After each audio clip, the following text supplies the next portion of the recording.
Irmãos, eu fiz questão de ler os 2 capítulos inteiros, praticamente, porque são capítulos que nos chamam muita atenção. E pela complexidade da leitura, nós temos aqui muitas lições para serem subtraídas nessa noite. Mas o que chama a atenção é que Ezequiel, cerca de 500 a 600 anos antes de Cristo nascer, ele teve uma visão do céu. Motivo este que fez com que, lá no capítulo 2, você vai encontrar o Espírito dizendo a ele, o Senhor dizendo a Ezequiel: põe-te em pé e eu falarei contigo. Porque tamanha foram as revelações e o assombro que veio sobre a vida de Ezequiel, que ele se prostrou. As forças das suas pernas foram embora e ele ficou caído no chão. E vem Deus e diz assim: põe-te em pé, Ezequiel, e eu falarei contigo. E ele não consegue se colocar de pé. Mas a Bíblia diz: o Espírito de Deus entrando em Ezequiel o pôs de pé. E aí Deus então passa a dar o entendimento das revelações que ele havia tido nas visões. Mas o que me chama a atenção é que as visões que Ezequiel teve foram visões aterradoras. Em primeiro plano, Ezequiel ele vê seres que ele chama de seres viventes. E a visão que ele tem, para ele não é entendível como é para nós hoje, porque eles não tinham a Bíblia como um todo e não havia como compreender tudo aquilo que ele havia visto. Mas hoje, pela palavra de Deus, nós conseguimos entender qual era o motivo das revelações que estes profetas tiveram no seu tempo. E ele começa a descrever algumas coisas que ele viu quando o céu se abriu e o Senhor começou a revelar a ele.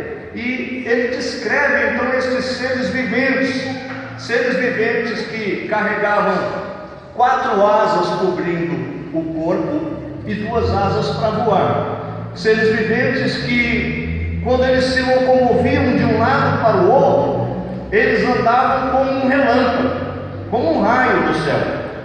E o som das asas desses seres ao se mover era o som de muitas águas. E quando eles falavam, era como uma multidão falando ao mesmo tempo e sons de trombeta. E quando eles paravam em determinado lugar, era como um exército que quando bate continência faz aquele barulho tremendo. E Ezequiel foi se assombrando com esse tipo de visão. E ele começa a olhar para estes seres, e ele vê que estes seres têm a aparência de um corpo humano. As pernas são pernas de homens, os braços são braços de homens, mãos de homens, mas os pés são como latão reluzente. Que a cabeça destes homens tem 4 faces. A face que olha para frente é a face de um homem. A face que olha para o lado direito é a face de um leão. A face que olha para o lado esquerdo é a face de um boi ou de um touro. E a face que olha para trás é a face de uma águia. O que é interessante é que esses seres viventes, quando se deslocam de um lado para o outro, eles não viram como a gente assim. A cabeça continua sempre virada para o mesmo lado, só o que se move é o corpo e vai na direção que quer. E ele começa a dizer que quando estes seres viventes eles se locomovem, junto com eles se deslocam também 4 rodas, que giram dentro uma da outra, como uma engrenagem. Os anjos se deslocam para frente, as rodas acompanham para frente. Eles vão para trás, as rodas acompanham para trás. Eles sobem, se elevam da terra e as rodas acompanham eles. O que é interessante é que ele começa a descrever algumas coisas, isso 600 anos antes de Jesus nascer, que depois, 70 anos para frente do nascimento de Jesus, João lá na ilha de Patmos também tem a mesma visão. E os dois descrevem que, ao adentrar a sala de Deus, eles viram como que um mar de cristal, que estava límpido e transparente, aonde sustentava esse trono. E que neste trono ele não estava vazio. Este trono tinha alguém sentado lá. E Ezequiel descreve que dos lombos para cima, ou seja, da cintura para cima, ele tem a aparência de um homem. Mas da cintura para baixo é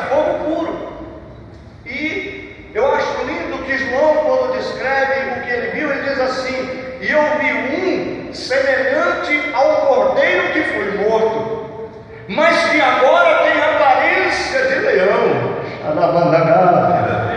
Ele está dizendo o seguinte: quando eu olhei para o trono, eu reconheci Jesus, porque João, com o privilégio de ter se deitado no peito de Cristo e ter ouvido as batidas do seu coração, ele era aquele que tinha mais afinidade com o Mestre. Na leitura que foi feita aqui hoje da pesca maravilhosa, o que é que João diz para Pedro? Pedro, aquele que está nos chamando para comer pão e peixe, não é outro, é o Senhor. Eu conheço a sua voz, eu conheço a sua face, eu conheço o seu jeito meigo de falar. E ele, quando olha para o trono, diz assim: é o cordeiro que foi morto lá na cruz, mas agora ele não tem semblante de dor, ele não está caído, ele não está enfermo, ele não está ferido, ele está reinando como o leão da tribo de Judá. Louvado seja o nome santo de Jesus Cristo.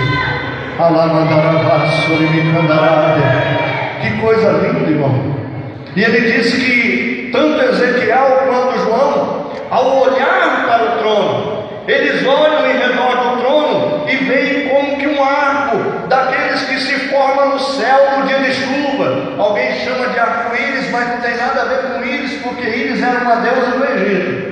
Mas é o arco que Deus pôs no céu, em sinal de aliança que ele fez com Noé. Quando Noé desce da arca, Deus faz uma promessa: nunca mais destruirei a terra com água. Esta foi a promessa que Deus firmou com Noé, lá, irmãos, há mais de 2.000 anos atrás, há mais de 4.000 anos atrás. E aí, o que isto firma para nós? Que o nosso Deus é um Deus de aliança, que as suas promessas não caem por terra, e lá no trono de Deus está a marca daquilo que Ele prometeu para a nossa vida.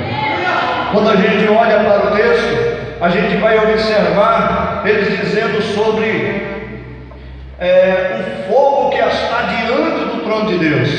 Este fogo não é outra coisa senão a glória de Deus. Fogo que está queimando por cima de um mar de cristal e de vidro, que fala da transparência, que fala, irmão, da clareza de Deus, da pureza do Espírito Santo, que fala, irmão, de um Deus que é imaculado, de um Deus, irmãos amados, irmãos queridos, que nele não há erro e nem sombra de dúvida, que tudo quanto faz as claras. Por isso a Bíblia diz que ele não fará coisa alguma sem antes revelar aos seus ungidos aqueles a quem ele escolheu e chamou pelo seu nome. Então nós olhamos para alguns detalhes das visões que ambos tiveram, e nós percebemos coisas maravilhosas demais a esse respeito. Mas aí você diz assim: mas quem eram estes seres viventes? Estes seres viventes não são outra coisa senão querubins. São querubins. O que são querubins? A Bíblia vai dizer lá em Hebreus, no capítulo 1, versículo 14, que são anjos. E quem são os anjos? Anjos são espíritos ministradores a serviço daqueles que hão de herdar a salvação. Quem são esses anjos? Os anjos são espíritos que Deus criou para trabalhar em seu favor. Eles estão para nos socorrer, para nos cercar de cuidados, para nos livrar, para nos trazer respostas de Deus, para alegrar os nossos cultos muitas vezes, para espalhar brasa no nosso meio. São anjos, irmãos, que estão trabalhando para nos fortalecer quando nós desencorajamos. São anjos muitas vezes, irmãos, que estão, irmãos, trabalhando em nosso meio, para que a bênção que você pediu chegue até você, como quando Daniel estava orando os 21 dias. Então, quando nós falamos desses seres, nós entendemos que eles são anjos, que estão numa classe hierárquica um pouco maior. Só para a gente entender um pouquinho, nós estamos num culto de ensino. Quando a gente fala de seres angelicais, nós vamos entender que no céu também tem uma hierarquia. No céu também tem aquilo que se entende como uma escala hierárquica por importância ou por grau de responsabilidade, eu não sei. Mas quem vem primeiro? Os arcanjos, arquianjos, os anjos maiores, aqueles que estão em primeiro plano. Quem são esses? A Bíblia vai tratar de potestades, vai tratar de poderes, de principados. São anjos que são príncipes em determinados grupos no céu. Eles estão ordenando alguma coisa, são chefes de exércitos, E quem são os querubins? Querubins são seres criados por Deus para a adoração, são seres que andam no meio do fogo da glória de Deus, que habitam diante do seu trono e entram na sua presença com ações de graça. Depois vem os serafins. Quem são os serafins? Isaías disse que alguns deles andavam diante do trono de Deus também, cantando e voando, e cobrindo os pés e o rosto, e dizendo: Santo, Santo, Santo é o Senhor dos exércitos. Você encontra isso lá em Isaías capítulo 6.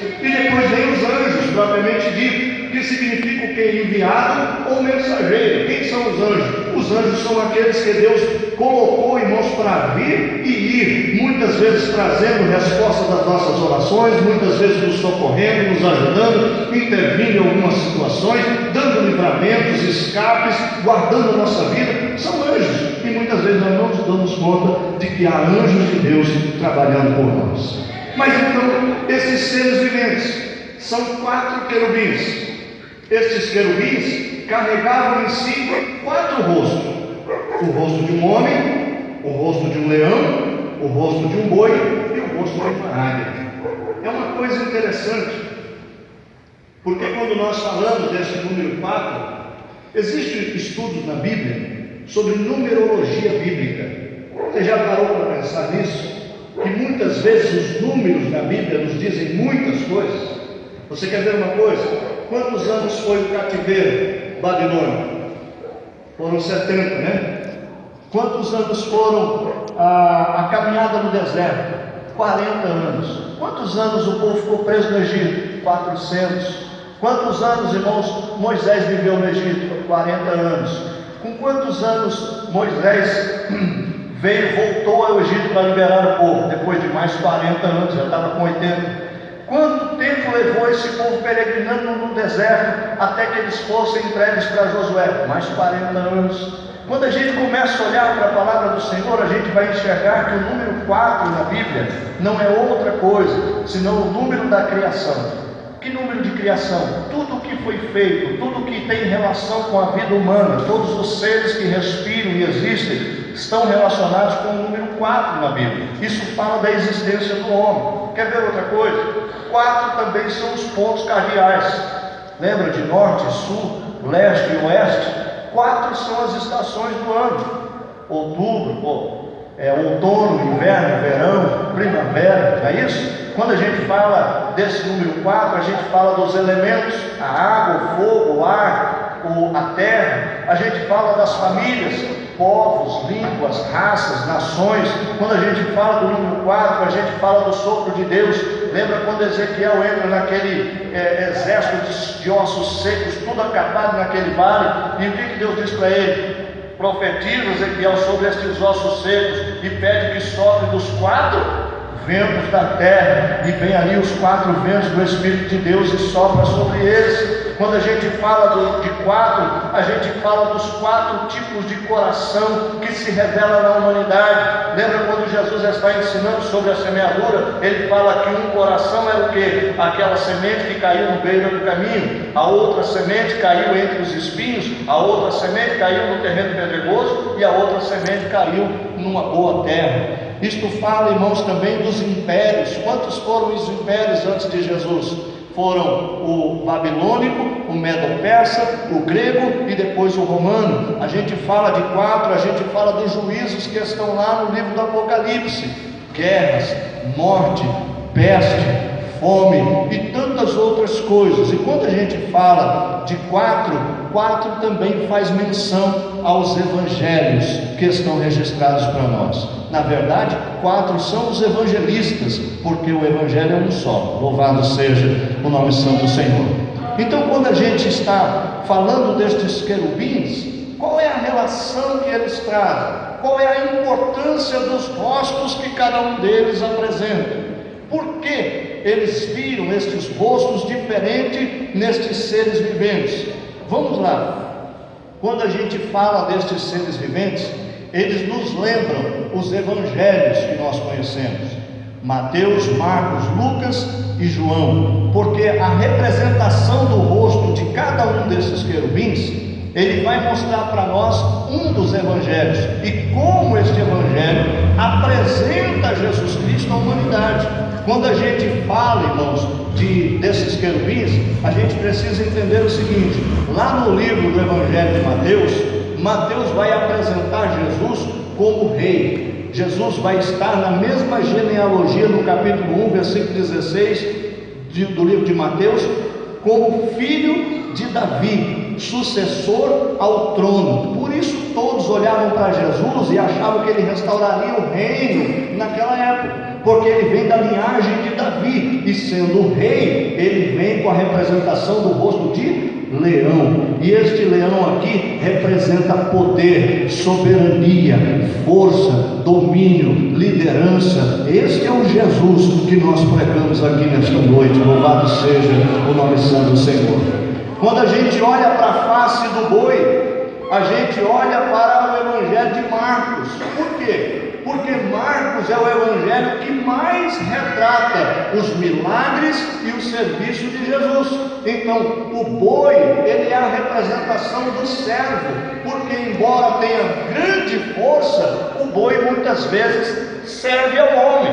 E Jesus diz assim: eu não vim para ser servido, mas antes eu vim para servir. Existe na tradição judaica um pensamento que entre os apóstolos estava uma discussão. O cenáculo estava montado, iriam servir a Santa Ceia, e todos sentados ali, era hora de fazer o quê? Lavar os pés de quem chegava a casa.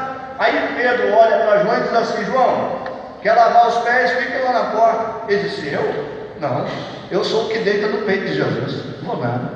Então vai você, Pedro. Não, eu não, eu andei sobre as águas. Você acha que eu vou lavar pé agora? Não. Então vai você, Barnabé. Não, eu não vou. Bartolomeu, não vou. E vai passando os discípulos, os apóstolos, e fica aquela discussão.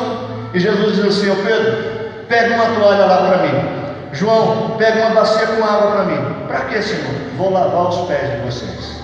Por quê? Porque ele veio para servir. Ele diz assim: quem quiser ser o maior entre vós, seja o menor, rapaz. Nós somos chamados para ser boi. O boi veio para servir. Você pode ter grande força, você pode ter grandes condições, mas se você não veio para servir, você não serve para ser servo. E se você não serve para ser servo, você não serve para Jesus. E Jesus disse assim: então vamos servir. Eu vou ensinar vocês como é que faz. Sentou-se e começou a lavar os pés. Quando a gente olha para a face do homem, a gente olha para o evangelho de Lucas. Lucas era um médico. Lucas não era um apóstolo. Lucas não era um homem de Deus até então, mas ele vem com a função de registrar os atos de Jesus para o tetrarca. E aí então ele começa a escrever um evangelho com a mentalidade de alcançar os gregos. Quem eram os gregos? Os gregos eram os grandes filósofos da época. Então o que Lucas faz? Vocês ficam discutindo o que é ser perfeito, vocês querem alcançar a perfeição com o conhecimento de vocês. Eu vou apresentar para vocês um homem perfeito. Sabe quem é este homem perfeito? Jesus Cristo. Ele é o homem perfeito, veio, cumpriu a lei de cima a baixo e cumpriu ela em todos os seus itens, e não negou a fé e muito menos o nome do seu Pai. Então quem é Jesus no livro de Lucas? É o homem perfeito. Por isso a face do homem naquele querubim. E aí a gente olha então para o último evangelho, o evangelho de João. João apresenta Jesus como o Filho de Deus, aquele que era 100% homem, mas 100% Deus. Jesus não é um Deus pequeno. Jesus não foi um homem endeusado. Jesus é Deus, 100% divino. E aí João apresenta Jesus como sendo um Deus entre nós. Por isso o nome Emanuel, o Deus conosco. Louvado seja o nome santo do Senhor. Então quando a gente olha para aquela face de leão, a gente lembra de força, a gente lembra que ele é rei, que ele veio como soberano, que ele é aquele que está acima de tudo e de todos. Quando a gente olha para a face do boi, a gente vai lembrar da resistência de Jesus da sua força, porque, meu irmão, para aguentar a cruz sobre os lombos, as pancadas que ele aguentou, as chicotadas, sem comer, sem beber, no frio da noite, sem roupa, sendo humilhado e socado desde a hora que entrou em julgamento, um julgamento injusto, aguentou todas as afrontas calado. Isso tem que ter muita força. Isso fala do boi, do touro que João viu. Então ele diz assim: quando a gente fala do boi, a gente fala da resistência de Jesus, mas também fala do seu serviço e da sua humildade. Louvado seja o nome santo do Senhor.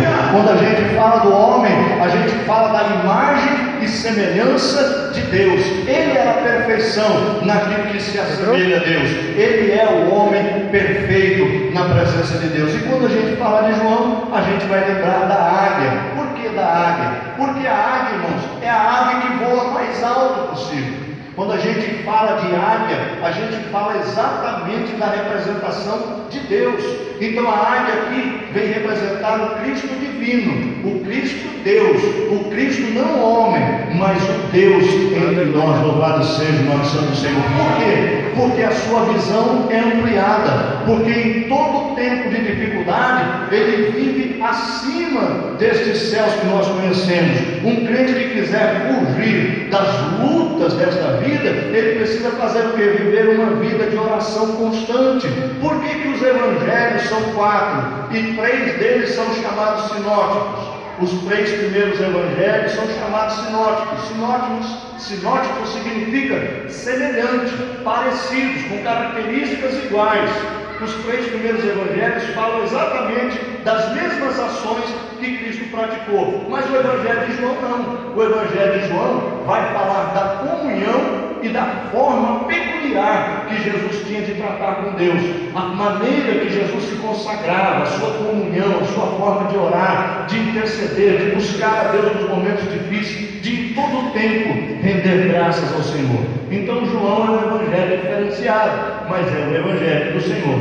Quando a gente fala então destes pensamentos, a gente vai encontrar no livro de Mateus o Salvador prometido, no livro de Marcos o Salvador poderoso, porque é aquele que opera milagres, no livro de Lucas o Salvador perfeito e no livro de João o Salvador pessoal. É de decisão própria de cada um de nós servir ao Senhor e ter-o como Salvador da sua vida. Pensando nisso, não ficou só nos seres viventes. A Bíblia diz que junto aos seres viventes acompanhavam também 4 rodas que giravam dentro de si, e por onde esses querubins andavam, essas rodas acompanhavam. E aí não dá tempo de falar sobre isso, é muito profundo, mas eu gostaria de simplificar aqui ao máximo. Você pensa hoje, está sentado aí, né? Quietinho, parece que a gente está aqui, todo mundo está quietinho, todo mundo sentadinho, não está acontecendo nada. Mentira! Nós estamos viajando a 107 mil quilômetros por hora, todos nós que estamos aqui hoje. Por quê? Porque esta é a velocidade que a Terra gira em torno do Sol. A Terra gira em torno do Sol e gira em torno de si mesma. Olha que coisa linda! E tudo isso leva uma velocidade de 107 mil quilômetros por hora. Para quê? Para que haja a sincronia perfeita de dia e de noite, para que haja a contagem do tempo. Você já parou para pensar? Como é que o nosso relógio não se engana? Você vê lá marcando lá 24 horas todos os dias, o relógio dá a volta todos os dias. E por que não chega um dia que acontece da gente pegar e ver que meio-dia está 3 horas da tarde? Sempre está certinho. Já pensou nisso? Essas rodas representam o ciclo da vida, representa exatamente a história da humanidade, a perfeição de Deus em manter tudo funcionando pela sua palavra. O poder da palavra de Deus criou todas as coisas existem, acontecem e permanecem até hoje como está, pelo poder da palavra do Deus que as criou. Quando a gente olha para isso, imagine uma coisa: a Terra girando nessa velocidade, todos nós aqui não sentimos nada. a gravidade não segura no lugar, está tudo certinho. Se a Terra não girasse a essa velocidade, o outono seria inverno, o inverno nevaria, faria sol, no verão estaria chovendo, ia ser uma bagunça tremenda. Os dias seriam mais curtos ou mais longos. E aí você diz assim: pastor, mas existem umas diferenças no calendário. Se você parar para ver, a gente não tem ano bissexto, a gente tem uma hora que a gente precisa arrumar o relógio. Já lembrou disso? Você já olhou o calendário da tua casa? Fevereiro nós temos 28 dias, alguns meses do ano a gente tem 30 dias, outros meses do ano a gente tem 31 dias. Por que isso? Você se lembra, meu irmão, que quando Josué estava numa batalha intensa, lutando ali, e ele viu que não ia acabar aquela batalha, não ia dar tempo de eliminar os seus inimigos, o que ele fez? Senhor, para o sol lá em Gibeá, e para a lua lá, e começou a orar, e o sol parou, a lua parou. Ele não sabia que a terra que girava, mas a terra parou, o movimento de translação parou, e ele continuou lutando até que vencesse o seu último inimigo. Por isso dá essa diferença no calendário. A outra diferença que dá nas horas é quando Ezequias o rei, ele está morrendo, Isaías visita ele, e ele faz uma oração: Deus, lembra do que eu fiz, e ele ora, e aí Deus diz assim: volta lá, Isaías, e dá para ele mais 15 anos de vida. E ele diz assim: Isaías, se Deus vai me dar 15 anos de vida, não me engano, eu quero um sinal. Ele falou: peça o sinal que você quer. E o que ele pede? Volta 10 graus no relógio de sol. E o tempo fez com que a terra voltasse, 10 horas para trás. Isso hoje mexe no seu relógio até o dia de hoje. Louvado seja o nome santo do Senhor. Quando a gente olha para essas rodas que giram, isto fala das engrenagens da vida. Isto fala do controle de Deus sobre todas as coisas. Você já imaginou uma coisa? Todo ser vivo que nós conhecemos, a base da vida é carbono. Sabia que você não tem diferença nenhuma para uma minhoca, para uma ameba? A mesma estrutura molecular que ela tem, você tem. E se você viver a baixas temperaturas, abaixo de zero, acaba-se a vida. Se você aumentar essa temperatura a 45, 50 graus, nenhum ser vai ficar vivo. Todos nós morremos. O que fala disso? Fala da distância exata que a Terra está do Sol. A distância é tão correta que nos mantém vivos. Porque se nós saíssemos do nosso eixo e aproximássemos um pouquinho do Sol, todos nós morreríamos queimados ou sem água. Se afastássemos um pouquinho que seja, se um meteoro batesse aqui e só deslocasse a Terra por metros, nós morreríamos congelados. Olha que coisa interessante. Imagine que tudo está funcionando perfeitamente. Agora eu quero te chamar a atenção para uma coisa. Dá para me ouvir mais 10 minutos? Escute aí. Essas rodas da vida, elas não são outra coisa. Por que elas acompanham estes seres viventes? A Bíblia diz que tudo o que nós estamos fazendo está registrado no memorial diante de Deus. Tudo o que você pratica, dentro ou fora da igreja, tudo está sendo registrado no memorial diante de Deus.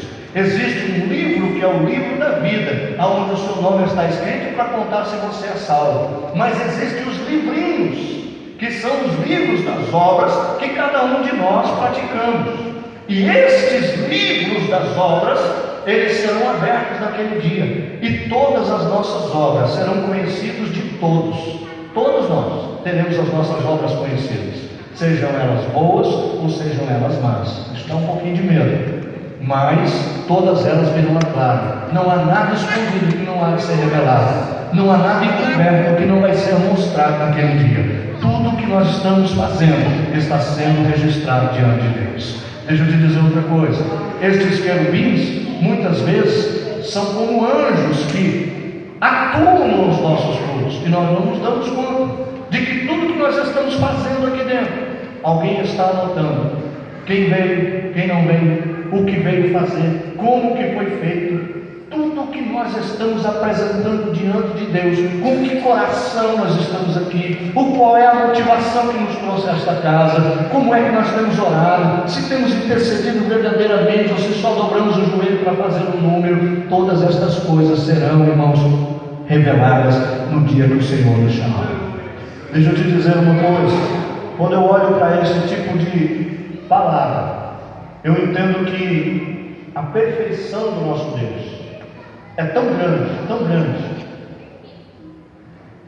que nós devemos pensar duas vezes ao adentrar uma casa como essa. Que na presciência de Deus, os evangelhos já estavam todos preparados, com todos os milagres que lá contam, com tudo que está registrado, já na presciência de Deus, já estavam escritos. Essas rodas que giram já estavam prontas, já existia quando Ezequiel olhou, antes que o evangelho fosse pregado, já existia salvação nos planos de Deus. Louvado seja o nome santo do Senhor. E eu gostaria então de encerrar este estudo com um versículo que está aqui em Apocalipse, o último versículo que nós lemos. Digno és, Senhor nosso Deus e Senhor nosso, de receber a glória, a honra e o poder, pois tu criaste todas as coisas, e por tua vontade elas existem e permanecem e foram criadas até o dia de hoje. Deixa eu te dizer uma coisa. Nós ouvimos uma palavra muito gloriosa na abertura deste culto, dizendo que aqueles homens voltaram aos seus afazeres, cuidaram da sua vida e nada apanharam. Voltaram à pescaria, colocaram os barcos na água de novo e voltaram para casa frustrados.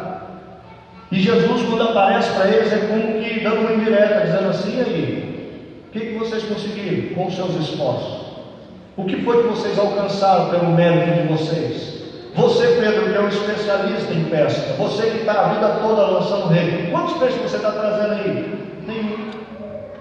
O que é que Deus está dizendo para nós aqui hoje?